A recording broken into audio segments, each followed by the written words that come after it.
আমার এই চ্যানেলের সকল দর্শককে জানাই স্বাগত।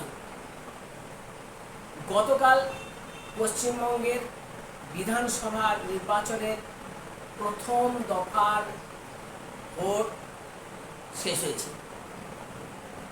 এই নির্বাচনের যে পদ্ধতি এবং তার যে ফল সেটা এত সুন্দর হয়েছে যা 50 বছরের পশ্চিমবঙ্গের নির্বাচনের ইতিহাসে কেউ কল্পনাও করতে পারেনি।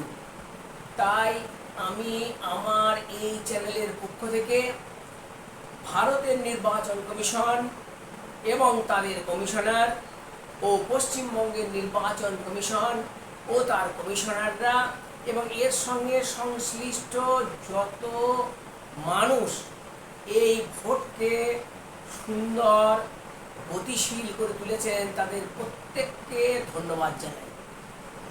সব থেকে বেশি করে ধন্যবাদ জানাই পশ্চিমবঙ্গের সেই সব মানুষকে যারা এতদিন ভোট দেওয়ার ক্ষেত্রে অনীহা দেখিয়ে এসেছিল। তারা প্রত্যেকে নারী পুরুষ নির্বিশেষে বৃদ্ধ অতিবৃদ্ধ ভোটার থেকে শুরু করে একেবারে নূতন ভোটার পর্যন্ত যেভাবে তারা লাইনে দাঁড়িয়েছে ভোট দেওয়ার জন্য, এই দারুণ গরম এই চরম আবহাওয়ার মধ্যেও তারা যেভাবে ভোট দিয়েছে তার ফল হয়েছে 93%-এরও বেশি ভোট পড়েছে। এই জন্য পশ্চিমবঙ্গের সমস্ত ভোটারদের আমি বিশেষ করে ধন্যবাদ জানাই। 23 তারিখ যে ভোটটি হলো সেই ভোটে একেবারেই যে কোনো দুর্ঘটনা ঘটেনি তা নয়, তবে যে সমস্ত দুর্ঘটনাগুলি ঘটেছে তা একেবারেই নগণ্য। আমাদের পশ্চিমবঙ্গের ভোট কী ধরনের হতে পারে তার উদাহরণ হিসাবে যদি আপনারা দেখেন 2018 সালের পঞ্চায়েত নির্বাচন এবং 2021 সালের বিধানসভা নির্বাচন, 2021 সালের পোস্ট পোল ভায়োলেন্স পশ্চিমবঙ্গকে শুধু নয় ভারতবর্ষকে এমনকি পৃথিবীর মানুষকে পর্যন্ত আতঙ্কিত করেছিল। আর 2018 সালের পঞ্চায়েত নির্বাচন প্রহসন, যেখানে শুধু মুর্শিদাবাদেই বেশ কয়েকজন মানুষ মারা গেছে। সেই সব দিক দিয়ে আমরা কালকের যে ভোট সেই ভোট কিন্তু অনেক সুন্দর হয়েছে এটা বলতে পারি। তবুও আমি যাদের কথা না বললে 29 তারিখের মানুষ যারা ভোটের লাইনে দাঁড়াবে তাদের ক্ষেত্রে একটু সচেতন করে দিতে চাই আমি আজ। বীরভূমের লাভপুর, বীরভূমের সাঁইথিয়া, বীরভূমের দুবরাজপুর, দক্ষিণ দিনাজপুরের কুমারগঞ্জ এবং মুর্শিদাবাদের ডোমকল, নবগ্রাম, নওদা এবং বহরমপুর প্রভৃতি এলাকায় রক্তপাত হয়েছে, তবে কোনো প্রাণহানি হয়নি। তবে এই অতি গরমের জন্য কয়েকজনের প্রাণ গেছে, তার জন্য আমি দুঃখ প্রকাশ করছি।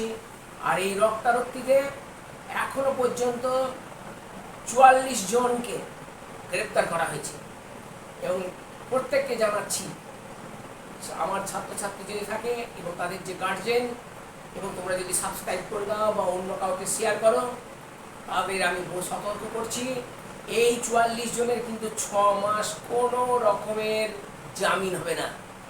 জামিন অযোগ্য ধারায় তারা 6 মাস জেলে পৌঁছবে। সুতরাং যারা বিধায়ককে আঘাত করেছে, যারা বিরোধী পোলিংকে রক্তাক্ত করেছে, যারা বিরোধী দলের লোককে আটকাবার চেষ্টা করেছে, তাদের ফল কিন্তু তাদের পরিবার এবার ভুগবে। আগামী 6 মাস তারা জেলের ঘানি টানবে।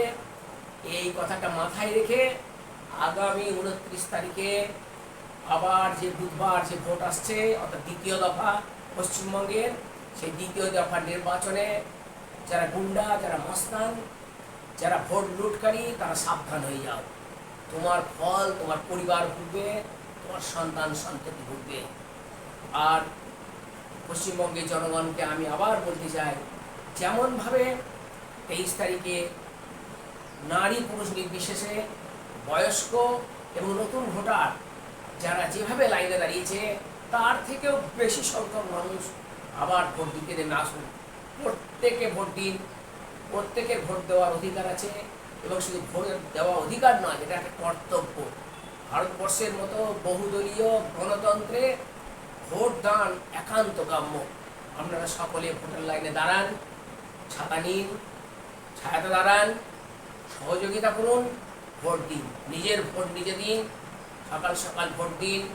কোনো দুষ্কৃতকারী, কোনো হামলাকারী যদি আপনাদের রাস্তা আটকায়, আপনাদের কাছে ইমেল আছে, ফোন আছে, আপনারা প্রথমে নিজেদের বিএলওকে ফোন করবেন। বিএলও যদি কোনো উত্তর না দেয়, তাহলে আপনার যে দল, সেই দলের প্রধানকে আপনি ফোন করবেন। অর্থাৎ ফোন নাম্বার নিয়ে রাখুন, সতর্ক থাকুন, ভোট দিন। গণতন্ত্রে যত বেশি ভোট পড়বে, ততই গণতন্ত্র প্রসারিত হবে, গণতন্ত্র সমৃদ্ধ হবে। আর একটি উদাহরণ দিয়ে আমি আজকের এই ভিডিও শেষ করব।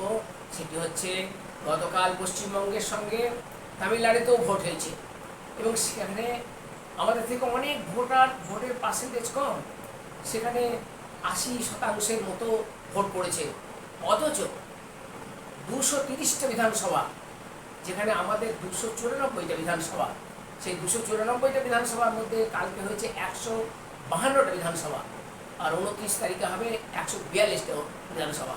সেক্ষেত্রে 230টা বিধানসভায় একদিনে ভোট হয়েছে, এবং সেই একদিনে ভোটে কোনো রক্তপাত, কোনো হিংসা, কোনো ভোটের লুট, কোনো রকমের ঘটনা কিন্তু এখনো পর্যন্ত সংবাদপত্রে, সমাজ মাধ্যমে দেখা যাচ্ছে না। বাঙালির যে হিতগৌরব, সেই হিতগৌরব পুনরুদ্ধার করতে গেলে 29 তারিখে আবার আপনারা যারা পরের বঙ্গে যারা ভোট আছে, অর্থাৎ দক্ষিণবঙ্গ, মধ্যবঙ্গ এবং দক্ষিণবঙ্গ, অর্থাৎ পূর্ব বর্ধমান, নদিয়া থেকে একেবারে দক্ষিণ 24 পরগনা পর্যন্ত এই এলাকার সমস্ত ভোটার, সমস্ত নাগরিক যাদের ভোটার লিস্টে নাম আছে, তারা ভোট দিন, নির্ভয়ে ভোট দিন, গণতন্ত্রকে সমৃদ্ধ করুন, ভারতবর্ষের সংবিধানকে সম্মান জানান, এবং কোনো রকমের ভয় ভীতিতে ঘরে আটকে থাকবেন না। ভোট কিন্তু 100%ই হওয়া দরকার। সেখানে 93% এখানে আমরা থেমে থাকবো না।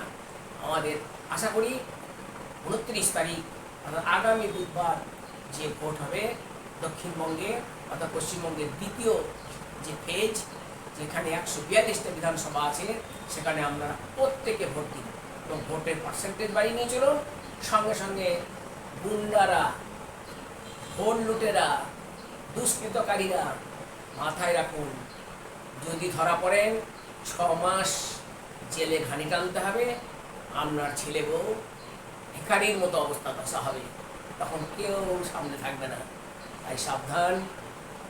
হিন্দু বাঙালি সকল, আমাদের মুসলমান প্রত্যেকে, হিন্দু জৈন খ্রিস্টান যে কোনো জাতি যারা পশ্চিমবঙ্গে বাস করেন, যাদের ভোটার তালিকায় নাম আছে, তারা প্রত্যেকে ভোট দিন এবং নির্ভয়ে ভোট দিন, গণতন্ত্রকে রক্ষা করুন। ধন্যবাদ।